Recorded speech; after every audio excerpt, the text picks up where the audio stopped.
안녕하세요. 전 서울에 거주하고 있는 60대 여성입니다. 4월이면 완연한 봄이어야 하는데 날씨가 더웠다, 추웠다, 아주 제멋대로입니다.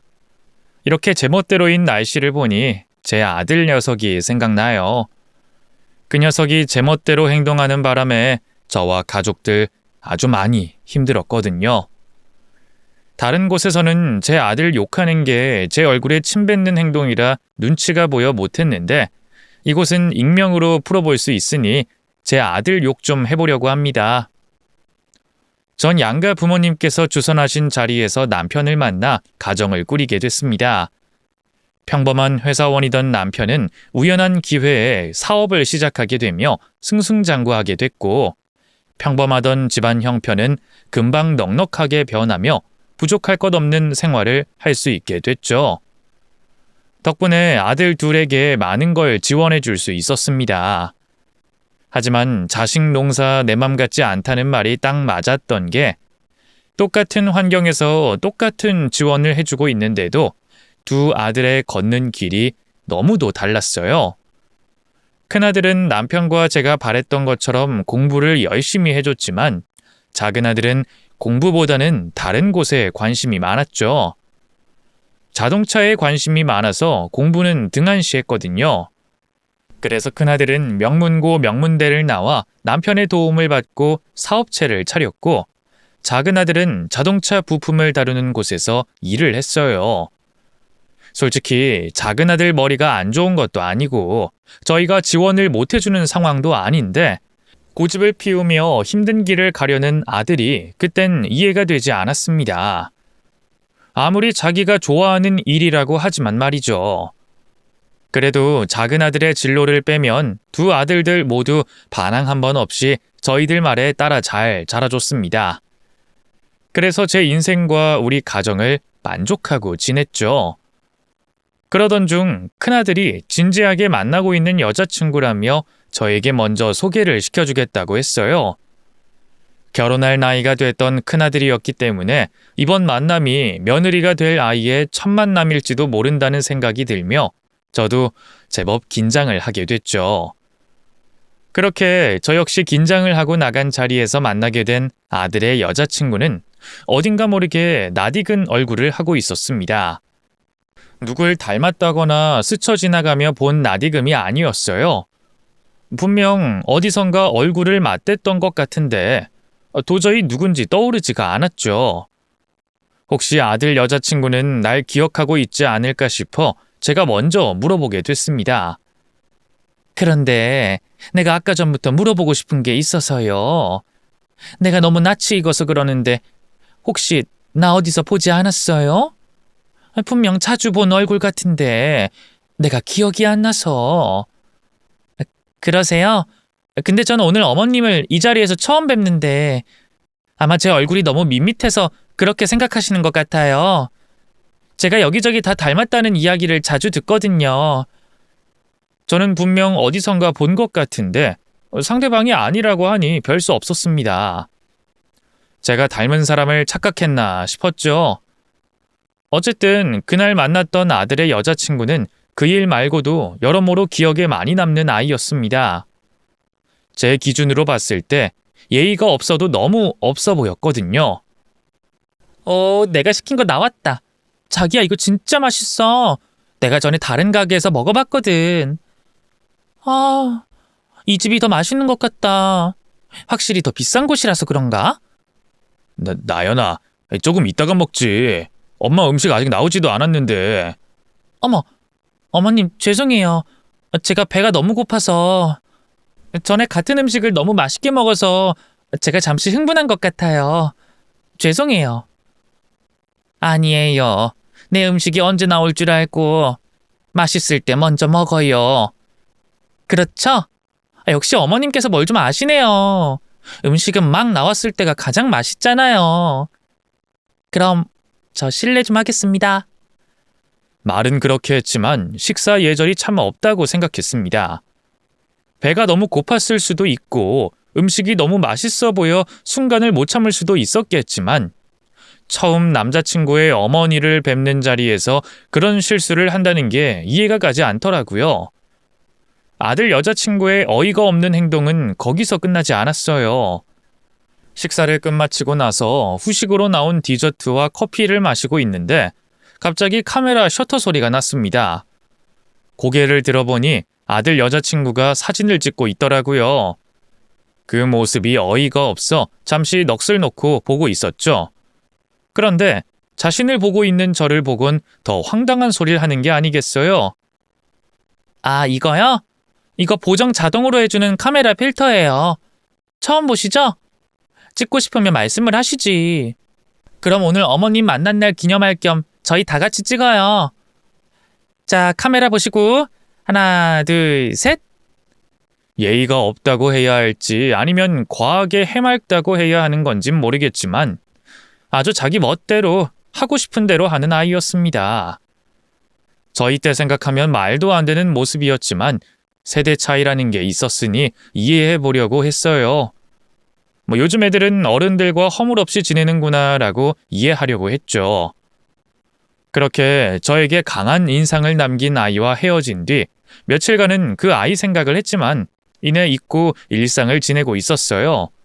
그러다 아들 여자친구를 우연히 다시 마주치게 됐죠. 그러면서 그 아이를 어디서 보게 됐는지 떠올랐어요. 그 아이를 다시 보게 된 곳은 한 건물의 주차장이었습니다. 아들 친구 엄마를 만나기 위해 집을 나온 저는 만나기로 한 카페 건물에 주차를 하게 됐어요. 그런데 그 주차장 한 구석에 아들 여자친구가 담배를 피고 있는 겁니다. 자신의 친구들과 함께 말이죠.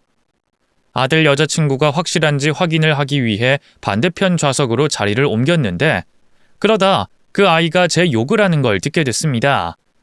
야, 나연아, 이거 너희 남친 엄마가 타는 차량이랑 같은 거다. 야, 짜증나는 소리 할래? 왜? 별일 없었다며? 없긴. 그년이 내가 좋아서 가만히 있었겠냐? 지 아들이 좋다고 하니까 그랬겠지. 내가 그런 년들 한두 명 상대해봐? 뻔해 그런 년들. 속으로는 날 아주 개무시하고 있을걸? 아우 씨. 그냥 얼굴 자체가 마음에 안 들어. 내가 그런 년들한테 많이 당해서 그런가? 하여튼 생각만 해도 짜증나. 처음 만난 자리에서 예의 없는 모습을 몇 차례 보긴 했지만 같이 있을 때 계속해서 미소를 짓고 있어 그 아이가 저에게 그런 마음을 가졌다고는 생각하지 못했습니다. 또 제가 그 자리에서 나무라거나 꾸짖기라도 했다면 덜 억울하기라도 했을 거예요. 그런데 좋은 마음으로 이해해 주려던 저였기 때문에 황당함을 넘어 배신감까지 몰려왔죠. 기가 차던 중 그때 머리에서 번쩍하듯이 아들 여자친구에 대한 기억이 떠오르기 시작했습니다. 제 착각이 아니었던 거죠. 저와 아들 여자친구는 분명히 구면이 맞았어요. 그것도 꽤나 여러 번 얼굴을 마주한 적이 있었죠. 아들 여자친구가 제가 단골로 다니는 미용실에서 보조 일을 했거든요.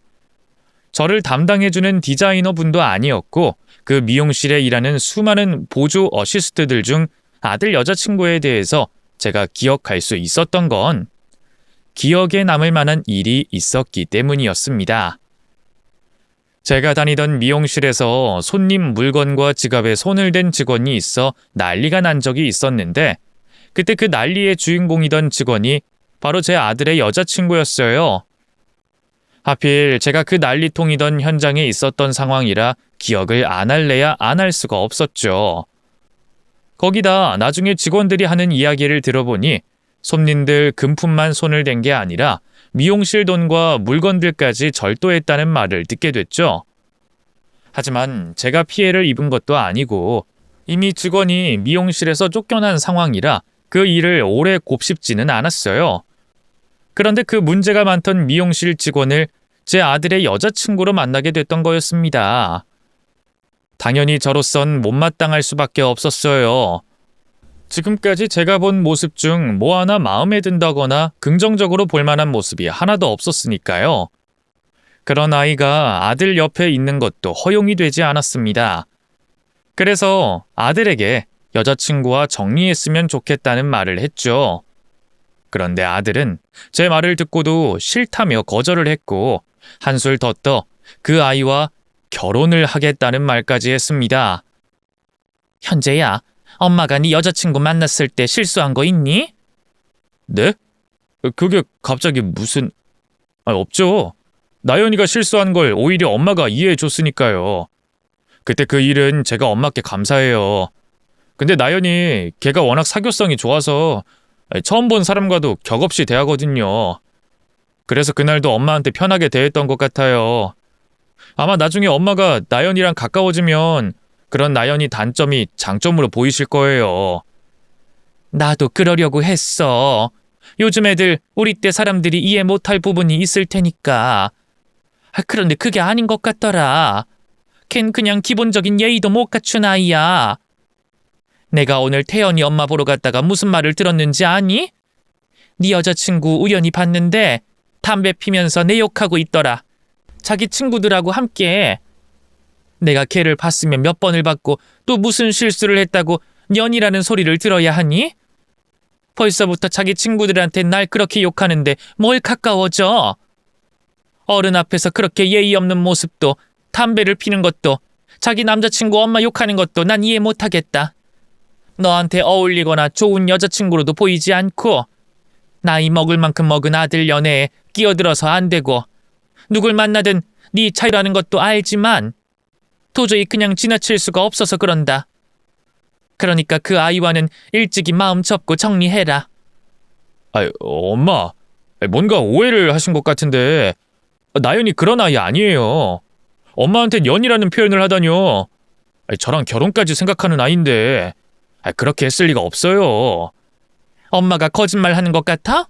그럼 물어봐라. 걔가 오늘 점심시간쯤 어디에 있었는지. 그럴 필요도 없겠다. 차량 블랙박스 확인해보면 알겠네. 엄마, 누구나 뒤에서는 사람들 씹고 그러잖아요. 걔도 진심으로 엄마를 욕한 게 아닐 거예요. 그렇다고도 잘못은 한 거니까 제가 잘 이야기할게요. 그리고 실은 저 나연이랑 결혼하고 싶다는 말씀 드리려고 했는데 지금 타이밍 아니라는 건 알지만 제가 이미 나연이 집안에 인사드리고 와서. 뭐? 결혼? 현재 너 지금 엄마가 한 말을 뭘로 들은 거니? 네 여자친구로서도 인정을 못하겠다는데 며느리로 받아들이라고? 너 정신이 있는 거야? 아니면 그 애한테 미쳐도 단단히 미친 거니? 엄마, 지금 나연이에 대한 생각이 너무 한쪽으로 쏠려서 그래요. 나연이 알고 지내다 보면 얼마나 좋은 아이인지 분명 아실 거라고요. 그리고 제가 이번 일은 알아듣게 말한다고 하잖아요.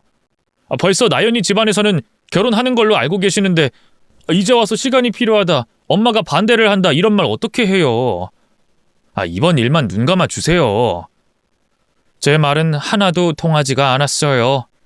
그래서 결국 가족들이 모두 모인 자리에서 제가 아들 여자친구에게 당한 일들과 함께 과거 미용실에서 목격하고 들었던 내용들까지 모두 말하게 됐죠. 그 이야기를 듣고 반대를 안 할 가족은 어디에도 없을 겁니다. 남편과 작은 아들도 마찬가지였어요. 큰아들도 미용실 이야기에는 꽤나 충격을 받은 모습 같았죠. 이야기를 끝마치고 가족들과 큰아들의 얼굴 표정을 보며 이제 다 해결될 거라 생각했습니다. 그런데 큰아들이 끝까지 그 아이와 결혼을 하겠다고 고집을 피우는 거예요. 하지만 자식 이기는 부모 없다고 결국에는 아들의 고집을 꺾을 수가 없었습니다. 남편과 마지못해 결혼에 대해 허락을 하면서 저희 부부는 큰 기대하지 말고 둘이서 행복하게 살게만 바라자고 이야기를 나눴어요. 며느리에게 기본적인 시부모님 대접받을 생각도 하지 말고 그냥 큰아들의 아내로서 거리를 두고 지내면 문제가 없을 거라고 저희들끼리 생각했죠. 저희의 결혼 허락이 떨어지자 아들은 며느리를 집으로 데리고 와서 인사를 시켰습니다. 그런데 큰아들에게 이전 이야기를 들었던 건지 며느리의 태도가 변해 있었어요. 그래도 첫 만남 때는 제 앞에서 예의는 차리려고 하던데 이제는 자신에 대해 다 알고 있으니 숨길 것도 없다는 것처럼 대놓고 무례한 태도를 보였죠. 당연히 좋게 보이지 않았지만 거기까지는 참을 수가 있었어요.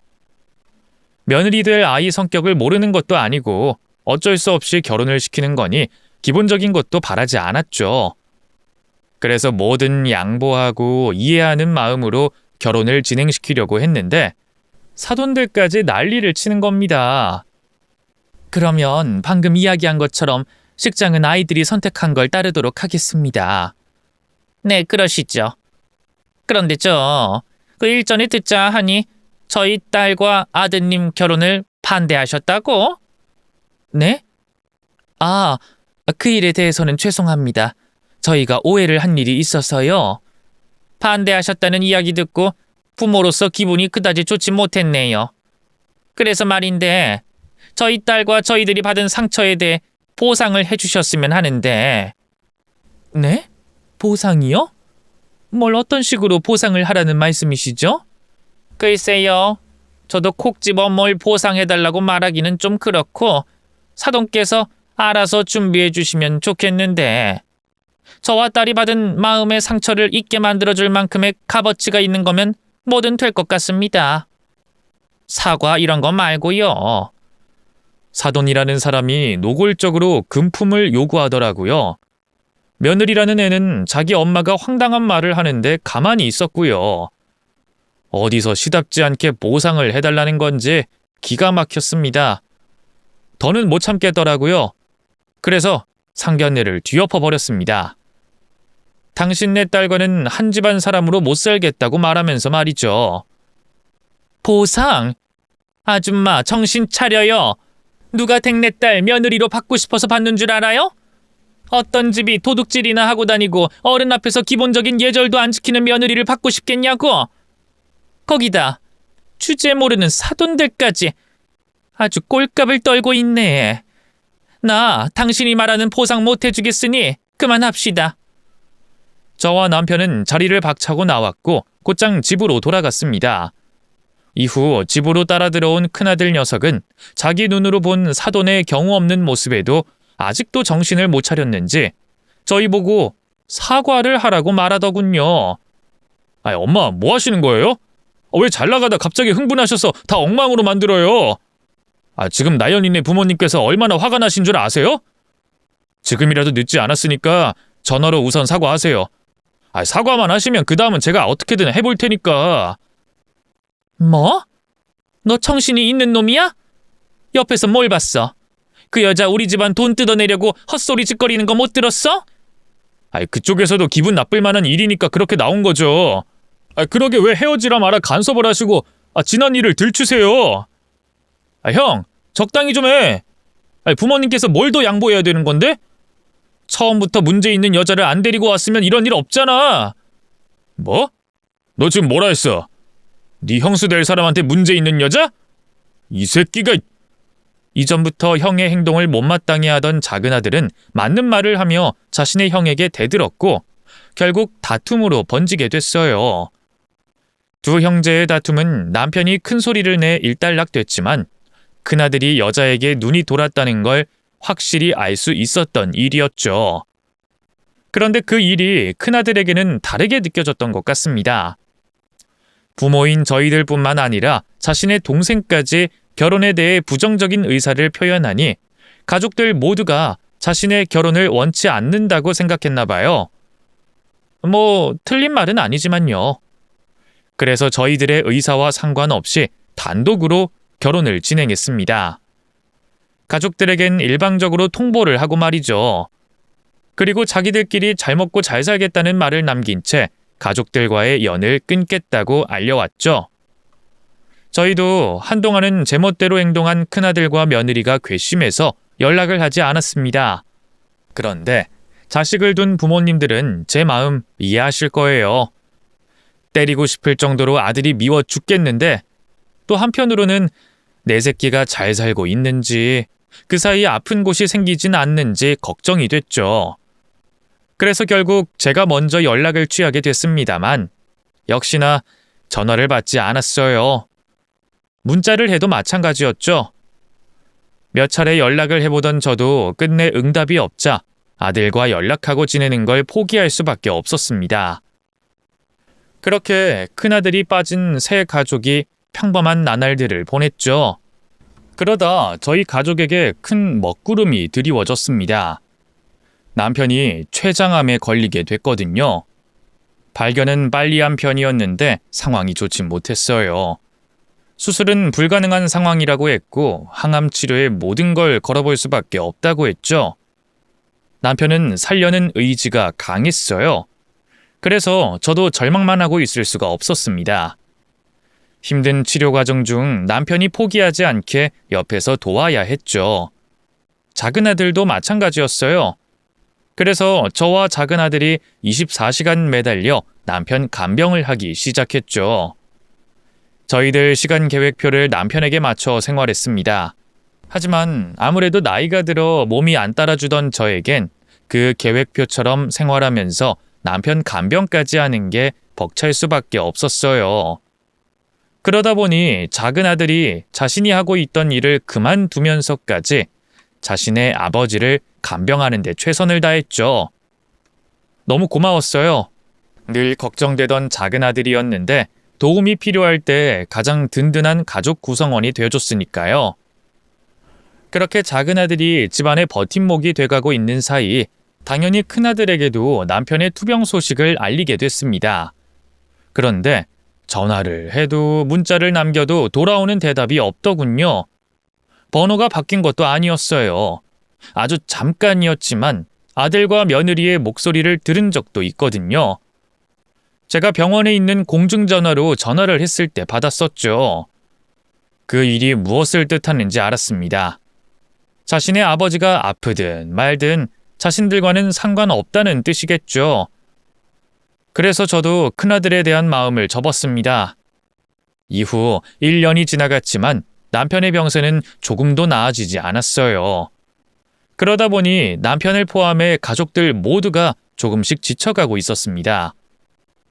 육체적으로 지친 거야 휴식을 통해서 회복할 수 있다고 하지만 정신적으로 지친 건 딱히 회복할 방법이 없더라고요. 병이 호전됐다는 소식이 들리지 않았으니까요. 다들 절로 고개가 숙여져 가고 있을 때 다시 의욕을 가지게 되는 일이 생겼습니다. 큰아들과 며느리가 찾아온 거죠.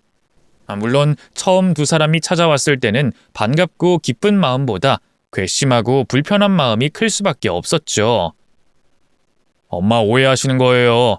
제가 아버지 아프시다는 걸 알면 바로 쫓아오죠. 솔직히 말해서 저희끼리 결혼한 다음에 두 분이 저희 못마땅해 하는 거 아니까 속상한 마음에 연락 차단했어요. 그래서 휴대폰에 오는 엄마 전화도 받지 못했고 아빠가 아프시다는 문자도 볼 수가 없었다고요. 정말이에요. 제가 정말 그런 마음이었다면 이렇게 아빠 아프시다는 소식 듣자마자 바로 찾아왔을까요? 저랑 이 사람 꼴 좀 보세요. 소식 듣자마자 바로 찾아오느라 옷도 제대로 못 갖춰 입고 나왔다고요. 충분히 오해하실 만한 상황인데 저희 정말 몰랐어요. 물론 잘했다는 건 아니에요. 죄송해요. 장남이 돼서 집안에 도움도 안 되고. 어머님, 저희가 하는 말 거짓말처럼 들리실 수도 있는데 정말 이제껏 아버님 아프시다는 걸 몰랐어요. 그리고 병원 찾아오면서 저랑 이 사람 많이 반성했어요. 이전에 저희가 보인 모습 때문에 이렇게 된 것 같아서요.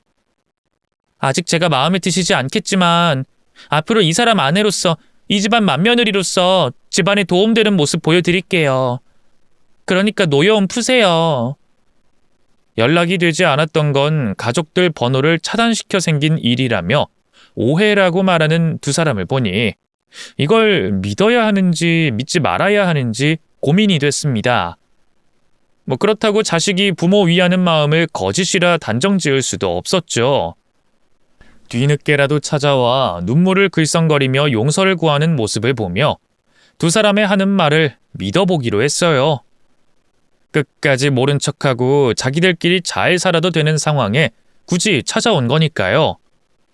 거기다 근 1년 동안 저와 작은 아들이 아버지 간병하느라 고생했다며 앞으론 자신들이 맡아서 아버지를 보살피겠다고 했습니다. 그 말까지 들으니 언제 그랬냐는 듯 두 사람에게 신뢰가 가기 시작했죠. 이후 돌아온 큰아들과 며느리는 자신들이 한 말처럼 아버지 간병을 하는데 최선을 다했습니다. 오히려 저와 작은 아들이 남편 간병을 하러 가면 되돌아가라고 하거나 자신들이 간병하는 걸 지켜만 보게 했죠. 안 그래도 많이 지쳐있던 상황에서 두 사람의 등장은 남편의 병을 낫게 만들겠다는 의욕을 다시금 생기게 해줬고 저희들 몸도 둘러볼 수 있는 여유를 줬습니다. 정말 천군만마 같은 등장이었죠. 이후 큰아들은 장남으로서 집안 대소사를 맡으며 점점 더 믿음직한 모습을 보였습니다.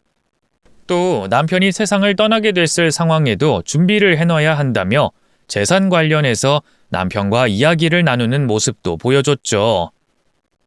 그렇게 부모 자식 간의 연을 끊고 지내던 큰아들이 돌아와 온 가족이 남편의 병을 낫게 하려고 노력을 했지만 남편과의 이별의 시간은 점점 다가오고 있었습니다. 치료를 받던 병원에서도 더 이상의 치료는 의미가 없다고 설명해줬죠. 아픈 남편을 집으로 데려와 남은 시간 동안 가족들과 함께 하려고 했지만 극심한 통증 때문에 집에서 생활하는 것도 어려운 상황이었습니다. 고통을 호소하고 있는 남편을 보니 가족들 다 같이 모여 남편에게 추억을 만들어주자는 것도 욕심이다 싶었어요. 결국 남편은 통증 조절이 집보다는 수월한 호스피스 병원으로 가게 됐죠. 가족들은 다시 남편을 따라 병원 생활을 하게 됐고요. 남편이 저희와 같이 있을 시간이 얼마 남지 않았다는 걸 알고 있었기 때문에 남편과 같이 있는 순간순간을 소중히 생각하며 지내고 있었죠. 그러던 어느 날, 아침부터 급격히 상태가 나빠진 남편을 보며 의료진들이 마음의 준비를 하라고 하더군요. 남편 간병을 하며 굳게 마음을 먹고 있었는데 남편이 당장 오늘이라도 세상을 떠날 수도 있다고 하니 굳게 먹었던 마음이 무너졌습니다. 하지만 제가 할 수 있는 거라곤 힘겹게 숨을 들이키는 남편의 손을 꽉 잡아주는 것밖에 없었죠. 의료진에게 남편의 임종이 얼마 남지 않았다는 걸 듣게 됐던 전 아들을 불러 모아 남편 곁에 다 같이 모여 있자고 했어요. 작은 아들은 곧장 아빠 곁으로 와선 남편이 조금이라도 더 버틸 수 있게 말을 걸어줬죠. 그런데 오전에 제 연락을 받은 큰아들과 며느리가 저녁이 다 돼가도록 오질 않는 거예요. 저녁까지는 일 때문에 늦나 싶었는데 저녁 시간이 다 되도록 병원으로 오질 않으니 걱정도 되면서 화가 나기 시작했죠. 힘겹게 버티고 있는 남편에게 그 상황을 솔직히 말할 수 없었던 저는 큰아들과 며느리에게 문제가 생겨서 병원으로 오는 게 늦어지고 있다고 거짓말을 했습니다. 그러며 의식이 흐려지고 있는 남편을 깨워보려 작은 아들과 계속해서 남편에게 말을 걸었죠. 그렇게 시간은 늦어 밤 10시가 다 돼가고 있었어요. 병원에서는 아무래도 오늘 밤을 넘기기 어렵다고 생각했는지 따로 가족들끼리 마지막 인사를 할 수 있는 독실로 안내해줬습니다. 남편은 호흡도 점점 하기 힘들어했고 저와 작은 아들의 손을 잡고 있던 힘도 떨어져 가고 있었죠. 그때 병실 문을 열고 큰아들이 들어왔습니다. 도대체 뭘 하다가 늦은 건지 화가 나서 남편 곁으로 오기 전에 제가 큰아들에게 다가가 속삭였어요. 지금 도대체 시간이 몇 시야? 아침에 연락받고선 뭐 했어? 연락도 안 되고 그 사이에 아버지 잘못되시면 어떡하려고? 아이 엄마, 저도 바로 오려고 했는데요. 중간에 일이 생기는 바람에 제가 그건 나중에 말씀드릴게요. 그나저나 아빠 괜찮은 거죠? 큰아들에게 제대로 된 대답을 들으려고 한 질문은 아니었지만 어물쩍 넘어가려는 모습에 화가 났습니다. 그런데 그보다 더 저를 분노케 했던 건 아들 입에서 흘러나오는 알코올 냄새 때문이었습니다. 씹고 있던 껌 때문에 냄새가 가려지긴 했지만 분명 술 냄새가 났었어요. 이제까지 술을 먹다 늦게 온 건가 싶어 화가 났지만 그 방 안에서 큰아들을 나무랄 수 없었습니다. 임종을 앞둔 남편이 있었으니까요. 이 일은 나중에 두고 보자는 눈빛을 가지고 옆에 있던 며느리를 째려보게 됐죠. 며느리도 찔리는 게 있는지 아니면 늦게 찾아온 일에 대해서 미안한 건지 제가 보내는 눈빛을 피하며 고개를 숙였죠. 반면 큰아들은 제가 눈치를 못 챘다고 생각하는지 남편에게 다가갔습니다. 그리곤 어이없는 말을 내뱉더군요. 아빠, 땅 정리는 다 됐죠? 그때 제가 말했던 것처럼 제 앞으로 돌려놓으셨으면 이제 문제 없어요. 제가 가족들을 위해서 다 알아서 할 거니까 그럼 이제 그 땅들 다 제 겁니다. 아들 입에서 황당한 말을 듣게 되자 어이가 없어 무슨 반응을 못 하겠더라고요. 도대체 남편과 큰아들 사이에 무슨 말이 오갔길래 대뜸 땅 정리에 대해서 말이 나오는 건지. 남편과 큰아들이 재산 관련해 이야기를 나눈다는 건 알고 있었지만 어련히 남편이 잘 정리해 주겠지 싶어서 신경을 끄고 있었어요. 그런데 다른 것보다 제가 어이가 없었던 건 임종을 앞둔 아버지에게 큰아들이 돈 이야기를 먼저 꺼냈다는 거였습니다. 사실 정신이 똑바로 박힌 자식이라면 아버지에게 고마웠다거나 사랑한다거나 그런 말들을 해야 하잖아요. 앞으로는 보고 싶어도 볼 수가 없을 아버지였으니까요. 그런데 숨이 다해가는 아버지를 보고도 대뜸 돈 이야기를 하며 슬퍼하는 모습이 하나도 없자 제가 기가 막힐 수밖에 없었죠. 너무 어이가 없어 해맑은 아들의 얼굴을 뻔히 보고 있던 사이 남편이 겨우겨우 없는 힘을 짜내 큰아들에게 대답을 했습니다. 다 정리했다. 이제 너에게 돌아갈 재산 하나도 없을 거야. 네 무덤 네가 판 것이니 누구 원망을 생각하지 마라. 그리고 현욱이 네가 지금까지 고생 많았다. 네 덕분에 편히 눈 감겠구나. 내가 죽어도 너희 엄마 잘 보살펴다오. 여보, 나 간병하느라 고생 많았어. 당신한테 평생 내 뒤치다거리만 하게 만든 것 같아서 너무 미안하네. 앞으론 당신 하고 싶은 거 마음껏 하고 살아. 여보, 내가 당신 많이 사랑하는 거 알지? 그래도 당신은 이곳에서 현욱이랑 오래오래 행복하게 지내다가 와. 아버지, 무슨 말씀하시는 거예요? 내일도 저희와 같이 있을 건데 말씀 그만하세요. 힘드세요. 남편은 자신의 죽음이 다가왔다고 생각했는지 가족들에게 작별 인사를 하고 있었습니다.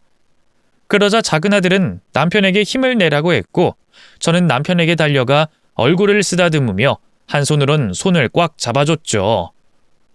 1초라도 남편과 더 시간을 보내려는 저희와 달리 큰아들은 방금 남편에게서 들은 말을 재차 확인하려고 했습니다. 정영국, 너 나와봐. 아빠, 방금 하신 말씀 뭐예요? 저한테 돌아갈 돈이 없다고요? 그게 무슨 말씀이에요? 저희 다 얘기 끝난 상황이잖아요. 도장까지 찍고. 아빠! 임종을 앞둔 아버지에 대한 존중이 없는 큰아들의 모습에 제가 화를 내려 했지만 남편이 아무런 대답이 없자 뭔가 이상함을 느끼게 됐습니다.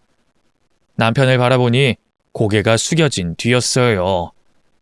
급히 심전계를 보니 반응이 없었습니다. 다급히 작은 아들과 제가 남편의 팔과 다리를 주무르며 남편과 보낼 수 있는 시간을 조금이라도 더 벌어보려고 했죠. 하지만 남편은 다시 눈을 뜨지 못했습니다. 남편이 저에게 보내는 마지막 말에 아직 대답도 하지 못했는데 나도 남편을 사랑했다고 하늘나라에서 기다려달라는 말 외에도 남편에게 해주고 싶은 말이 많았는데 남편은 제 이야기를 듣지도 못하고 세상을 떠나버렸습니다. 그동안 병실에 있는 남편 곁에 있으며 참 많은 말을 했다고 생각했어요. 그런데 막상 남편이 떠나자 못해준 말들이 너무 많았다는 걸 깨달았습니다. 그래서 남편 귀에 입을 대고 머릿속에서 생각나는 말을 해줬죠. 그렇게 마음의 준비가 되지 않았던 저는 제 의지와 상관없이 남편을 떠나보내야 했습니다. 이후 곧바로 남편의 장례를 치르게 됐고 수많은 조문객들이 찾아와 세상을 떠난 남편의 명복을 빌어주며 저와 아들들의 슬픔을 위로해줬죠. 장례식을 찾아와준 고마운 분들로 인해 남편을 잃은 슬픔을 반으로 나눌 수 있었지만 장례를 치르는 그 3일이 어떻게 흘러갔는지 모를 정도로 정신은 없었습니다. 정신을 차려보니 화장터였고 다시 정신 차려보니 남편의 장례를 치렀던 병원 앞으로 와 있었죠. 남편의 입관까지 곁에 있어줬던 친척들과 지인분들에게 인사를 하고 나니 그제서야 내 남편을 떠나보냈구나 싶었어요. 또 장례를 치르는 내내 엄마로서 제 역할을 못한 것 같아 아들들에게 미안했습니다. 작은 아들이야 저와 같이 집으로 갈 테니 수고했다는 말을 집에 가서 하면 됐지만 큰아들은 자신의 집으로 돌아가야 하니 그 자리에서 수고했다는 말을 전하려고 했죠. 그런데 주변의 친척들과 지인들이 돌아가자마자 큰아들이 저에게 먼저 말을 걸어왔습니다. 꼭 이때를 기다렸다는 듯이 말이죠. 엄마, 아빠 돌아가시기 전에 하신 말씀 뭐예요? 저한테 돌아갈 재산이 없다니. 제가 뭐 잘못 들은 거예요? 이 사람도 옆에서 그렇게 들었다고 하는데 아빠한테 들으신 거 없어요? 재산에 대해서요. 아빠가 엄마한테 아무 말도 안 하지는 않았을 거 아니에요. 엄마 아무것도 몰라. 재산 이야기는 너랑 아버지가 나누고 있었던 거 아니야? 그리고 네 아버지 임종 전에 한 행동 가지고 내가 할 말이 있는데 그건 다음에 하도록 하마. 우선은 아버지 장례식 치르는 내내 고생했다. 엄마가 어른으로서 정신을 차리고 있어야 했는데 네 아버지 그렇게 떠나보낸 게 아직 실감이 안 나서 고생했고 재산 이야기든 뭐든 나중에 다 같이 만나서 대화 나누자. 아니 엄마, 나중이고 자시고 할 시간이 없어요. 저 급해서 그래요. 아빠 재산에 대한 유언장 같은 거 없어요? 그 상속 처리 다 됐을 텐데 뭐 아무것도 제 앞으로 없다고 해서. 엄마 혹시 다 아시면서 일부러 이러시는 거 아니죠? 엄마 아빠 재산에 욕심 있어요? 뭐? 너 아버지 임종 전부터 왜 그래? 그때도 아버지께 사랑한다고 100번 말해도 모자랄 판에 땅 이야기나 꺼내고 이제는 뭐? 엄마 보고 아빠 재산에 욕심 있냐고? 너 지금 그게 엄마한테 할 소리야? 엄마 네 아버지 잃었어. 엄마 곁에 평생 같이 있어줄 거라고 생각한 내 남편 네 아버지 잃었다고. 그런데도 그딴 소리를 해. 아이 엄마, 나도 진짜 급해서 그렇지. 아빠 장례식 치른다고 3일이나 허비했잖아. 아버지 땅이랑 재산들 어떻게 된 건데? 엄마는 알 거 아니야. 어머님, 이 사람이 지금 상황이 좀 좋지 않아서 흥분한 것 같아요. 죄송해요. 그런데 저희 정말 상황이 너무 급해서 그런데 아버님 상속건 어떻게 된 건지 혹시 알아봐 주시면 안 될까요? 이것들이 정말 너희들 그 돈 때문에 네 아버지 간병한다고 찾아온 거야? 그랬던 거니? 그리고 나 니네 아버지 재산에 대해서 모른다. 네 아버지께 상속권에 대해서 들은 적이 없어. 남편 재산 상속에 대해서 아무것도 모르고 있는 저에게 재촉을 하듯 따져묻는 큰아들과 며느리를 보니 남편 재산 때문에 이것들이 연락을 해왔나 싶었어요. 의심이 안 갈 수가 없더라고요. 그때부터 머리가 지끈지끈 아파오기 시작했습니다. 남편을 떠나보내고 가족끼리 똘똘 뭉쳐 슬픔을 이겨내기도 모자란 상황에서 재산 문제로 가족들끼리 다툼을 벌여야 한다니 남편이 세상을 떠나자마자 콩가루 집안이 된 것처럼 느껴졌어요. 또 그렇게 된 이유가 집안 어른인 제가 역할을 제대로 못해서 이렇게 된 것 같았죠. 남편의 재산 상속에 대해 아무것도 모르는 상황인데 이걸 어디서 어떻게 풀어야 하나 난감해하던 차에 형과 제가 실랑이를 벌이고 있는 모습을 본 작은 아들이 뛰어왔습니다. 그리곤 형을 손으로 밀쳐 넘어뜨렸죠. 미쳤어? 지금 뭐 하는 거야? 뭔데? 뭐길래 이번엔 어머니를 못 살게 굴어? 이게 아빠 돌아가셨다고 눈에 보이는 게 없나? 야, 너 미쳤어? 됐고, 아무것도 모르는 넌 빠져. 나랑 엄마랑 해결할 문제니까. 엄마, 이거 보세요. 엄마가 입 닫고 있어봤자 가족들끼리 다툼만 나지 좋을 게 하나 없다고요. 아빠 재산 상속에 관해 엄마가 다 아시잖아요. 그냥 지금 솔직하게 말해주세요. 나중에 법적인 문제 들먹이고 이러면 좋겠어요. 제가 걱정하던 형제들 간의 다툼으로 번질 것 같아 작은 아들을 말리려고 했는데 작은 아들이 다 알고 있다는 듯이 자신의 형에게 말을 했습니다. 아버지 재산 관련된 이야기라면 나랑 해야지, 어머니가 아니라. 그리고 더 말할 거 있어? 그때 아버지께서 마지막으로 남기신 말 다 들었던 거 아니야? 네 앞으로 돌아갈 재산 하나도 없어. 너 스스로도 동의한 사실이잖아. 그러니까 괜히 가족 위하는 척하려고 들지 말고 꺼져. 뭐? 야 정영욱, 그게 무슨 소리야? 너 아빠가 나한테 한 말 무슨 뜻인지 알고 있어? 근데 왜 아빠가 그걸 너한테 말해? 재산 상속 관련해서는 계속 나랑만 이야기 나눴는데 설마 너 아버지 꼬드겨서 네가 그 재산들 꿀꺽한 거냐? 너 이 새끼 정말 그렇게 한 거야? 어서 바른 대로 말을 안 해? 너야말로 바른 대로 말해야지. 너 그동안 우리 연락 무시하다 이렇게 찾아온 이유가 아버지 재산 노리고 온 거 아니야? 너 사업 말아먹어서. 그래서 그 잠깐 효자 노릇하다 돈 꿀꺽하려던 놈은 너였잖아. 아버지도 생전에 다 알고 계셨어. 무슨 소리야? 어디서 헛소리를 나불거려? 야, 너 아빠 안 계신다고 없는 말 지어내고 형한테 야라고 하고 아주 막 나간다? 그래? 그럼 아버지가 직접 녹음하신 이 증거 듣고 이야기해보자. 여기서 나오는 목소리가 뭐라고 하는지 들어보자고. 작은 아들은 남편의 유품이었던 휴대폰을 들곤 녹음된 소리를 틀었습니다. 그리고 그곳에서 앞에 있는 큰아들의 목소리가 들려왔죠. 야, 경수야. 형님 조만간 다시 사업 시작할 것 같다. 그러니까 내가 다음번에 전화하면 우리 쪽 물건 좀 많이 땡겨서 가져가줘. 응? 뻥카? 야, 내가 너한테 뻥카를 왜 치냐? 정말 곧 돈이 생긴다니까. 너도 예전에 들어서 알 거 아니야. 우리 부모님이 돈 좀 있는 거. 얘기가 잘 돼서 도움 받을 수 있을 것 같아. 진짜. 거짓말 아니래도. 연은 끊긴 끊었는데. 부모 자식 간에 연이 그렇게 잘 끊어지겠냐? 그리고 지금 우리 아빠가 곧 돌아가실지도 몰라. 그래서 나랑 내 와이프랑 병원 들락날락 거리면서 개고생하고 있잖아. 어? 상속이든 뭐든 돈 받으려면 그래도 뭔가 하는 모습 보여야 할 거 아니야. 내가 하던 일도 제쳐두고 간병한다고 하면 우리 아빠가 날 기특하게 보지 않겠냐? 그렇게 신뢰 다시 쌓아서 재산 이야기 꺼내봐야지. 뭐? 그래봤자 깨진 독에 물 붓기라고? 야, 너 도박 때문에 그러는 거면 걱정할 필요가 없어. 나랑 내 와이프 도박 완전히 끊었다니까. 그거 했다가 이 지경 이 꼴 났는데 내가 거길 다시 드나들겠냐? 걱정하지 말고 나 다시 시작하면 그때 우리 물건이나 잘 챙겨줘. 알았지? 남편 휴대폰에서 나오는 이야기를 들어보면 큰아들이 하고 있던 사업은 망한 듯 보였습니다. 그것도 큰아들과 며느리가 한 도박 때문에 말이죠. 방금 전 제 생각이 맞았던 거였어요. 큰아들은 남편의 유산이 필요해 다시 가족들에게 돌아온 것이었습니다. 아픈 남편 때문이 아니었던 거죠. 자신의 목소리로 인해 모든 게 돈 때문이었다는 게 밝혀졌으면서도 큰아들은 부정을 하고 있었습니다.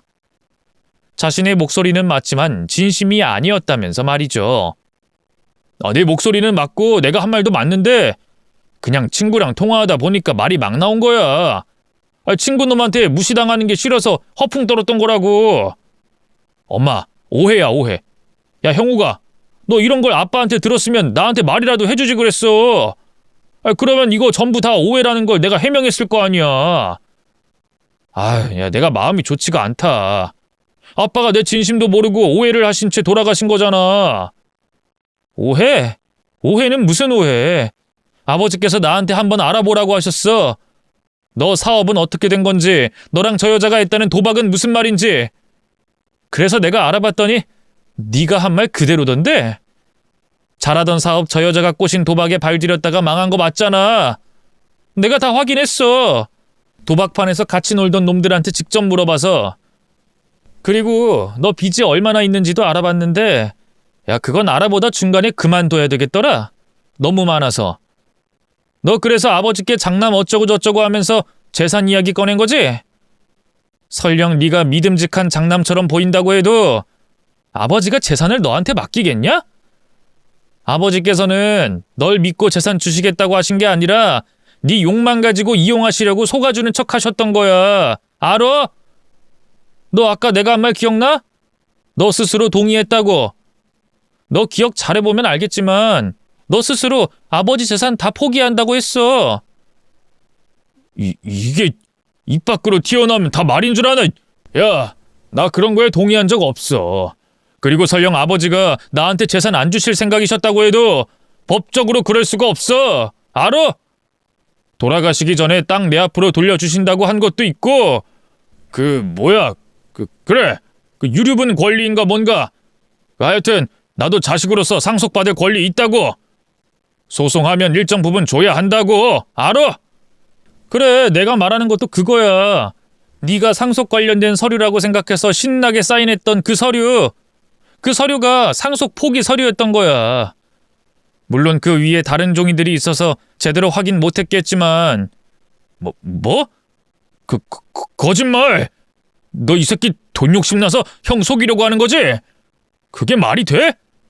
그리고 내가 뭔지도 모르고 서명한 서류가 법적 효력이 있을 것 같아? 그걸 누가 증명할 건데? 나도 그 자리에 없었는데. 너랑 아버지 간의 일이야. 네가 손수 사인한 서류는 공증까지 돼 남아있고. 왜? 아픈 아버지가 강제로 시켰다고 하려고? 소송을 하든 말든 네 마음대로 해. 어차피 결과는 똑같을 거야. 이 쓰레기 새끼야. 그랬습니다. 남편은 큰아들의 속내를 알고도 속아주고 있었던 거예요. 자신의 꾀에 자신이 넘어가도록 말이죠. 그래서 작은 아들을 시켜 큰아들이 어떤 상황에 있는지, 어떤 속내인지 더 확실히 알아보고 이런 계획을 짰던 것 같네요. 스스로 상속 포기 서류에 사인을 했다는 사실에 큰아들은 충격을 받은 모습이었습니다. 동생이 자신 있는 모습으로 집안 재산 중 일부라도 가져가고 싶다면 무엇이든 해보라고 하자 더욱더 절망하는 모습을 보였죠. 그런데 그때 절망하고 있는 큰아들의 뺨을 며느리가 내리쳤습니다. 예상도 못한 상황이었고 너무 순간적이라 저뿐만 아니라 작은아들까지 깜짝 놀랐죠. 큰아들은 말할 것도 없었습니다. 마치 날벼락을 맞은 것처럼 정신이 번쩍 든 모습을 하고 있었어요. 야, 이 등신아. 너는 아픈 사람 옆에서 가만히 있는 것도 못해서 일을 이렇게 만드냐? 다 된 죽에 코를 빠뜨려도 정도껏 해야지. 그 입을 가만히 못 있어서 이 일을 망쳐? 그리고 너 머리가 어떻게 된 거 아니야? 서류에 사인을 하는데 무슨 내용인진 봐야 할 거 아니야. 그때 네가 똑바로 확인했으면 뭔 방법을 썼을 거 아니야. 야, 너 어떻게 할 거야? 너만 믿으라며? 지금까지 이 고생하면서 오늘만 바라보고 참고 있었는데 앞으로 어쩔 거냐고, 이 바보 등신아. 나도 이제 알았잖아. 생각 좀 하자, 생각 좀. 그리고 이게 내 탓이야? 내 탓이냐고? 따지고 보면 누구 때문에 이 모양 이 꼴이 된 건데? 사업 잘하고 있는 남편 꼬셔가지고 도박장에 드나들게 한 사람이 누구냐고? 야, 나는 적어도 너한테 책임을 전가하진 않았어. 알아? 나도 잘못했으니까. 내 선에서 해결하려고 우리 아빠 간병하자는 생각까지 한 거 아니야. 그런데 넌 뭐? 넌 뭘 했는데? 너네 집안에 이렇게 비빌 구석이나 있어? 개뿔 뭣도 없는 게 남편 잘 만나서 잠깐이나마 떵떵거릴 수 있었으면 고마운 줄 알아야지. 이게 남편 뺨을 때려? 그리고 너 입 함부로 놀리지 마라. 나도 겨우 참고 있는 거니까. 아이고 등신 새끼. 꼴에 자존심은 있는 모양이지? 야, 내가 네 사업할 돈까지 거기다 갖다 바치라고 했냐? 네가 네 손으로 한 짓을 왜 나한테 지랄이야? 그리고 나도 너 아니었으면 더 좋은 남자 만나서 더 떵떵거리고 살았어. 알아? 뭐? 인연이 정말 보자 하니까. 자기들끼리 네 잘못이니 너 잘못이니 따지고 싸우니 저와 작은아들이 끼어들 틈도 없더라고요. 옆에서 보아하니 이혼 이야기도 나오고 서로 손찌검까지 하고 있어 더는 그 자리에 있지 않기로 했습니다. 똥 묻은 개와 겨 묻은 개가 다투고 있는데 그런 모습 봐서 뭐 하겠어요. 내 속만 더 터지지. 아들과 며느리라고 생각했던 것들에게 마음의 상처는 받긴 했지만 더 큰 화를 남편의 지혜로 피할 수 있었고 금전적인 피해도 입지 않았기 때문에 그냥 그 둘을 잊기로 했어요. 오히려 처음부터 돈이 필요하다, 과거 일에 죄송하다는 식으로 접근을 했더라면 저도 자식과 연을 끊는 게 쉽지 않았을 겁니다. 그런데 접근을 하는 의도부터 너무 잘못됐더라고요. 또 중간중간 자신의 아버지가 죽어가는 걸 별일 아닌 것처럼 생각하는 것도 괘씸하게 느껴졌고요. 그래서 용서를 구하러 온 큰아들에게 냉랭하게 대했습니다. 엄마, 제가 잘못했어요. 아무래도 그때는 제가 눈이 휘가닥 돌았던 것 같아요. 그날 그렇게 되고 저 혼자 많이 생각해 봤는데요. 전부 다 제 잘못이라는 생각이 들었어요.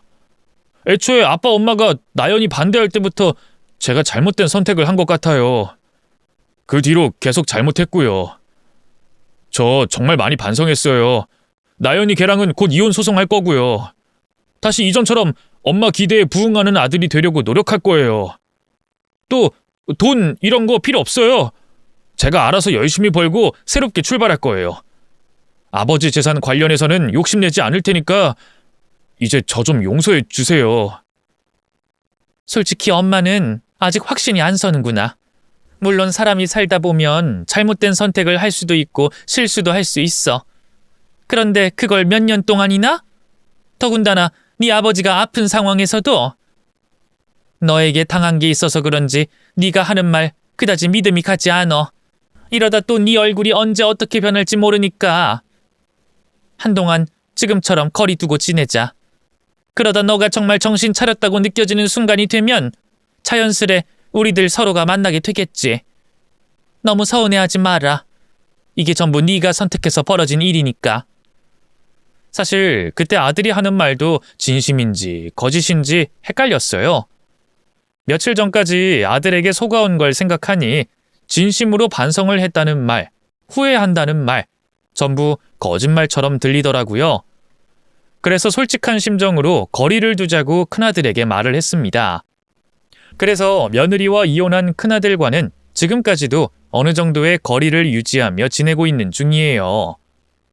물론 이전에 비하면 가까워지긴 했지만 아직도 큰아들의 본심에 의심이 가곤 합니다.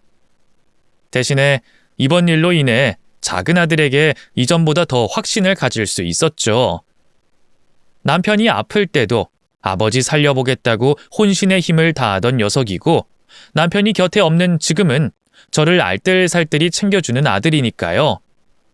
그런 든든한 작은아들 덕분에 남편의 빈자리가 있음에도 행복하게 지내고 있습니다. 앞으로 바라는 거라면 큰아들이 지금처럼 쭉 정신을 차린 모습을 보여줘서 믿을 수 있는 아들이 됐으면 좋겠고, 둘째는 이제 좋은 여자 만나 행복한 가정을 꾸렸으면 하네요. 물론 형과 같은 실수는 하지 않길 바랍니다. 이런 일 2번은 겪고 싶지 않거든요. 어디서도 못했던 아들 욕 좀 하니 속이 시원합니다. 이제 이만 인사를 드려야 되겠네요. 자식 욕한 못난 엄마라 너무 욕하지 말아주시길 바랄게요. 그럼 제 이야기 들어주셔서 감사하고 다들 가족분들과 행복하시길 바라겠습니다.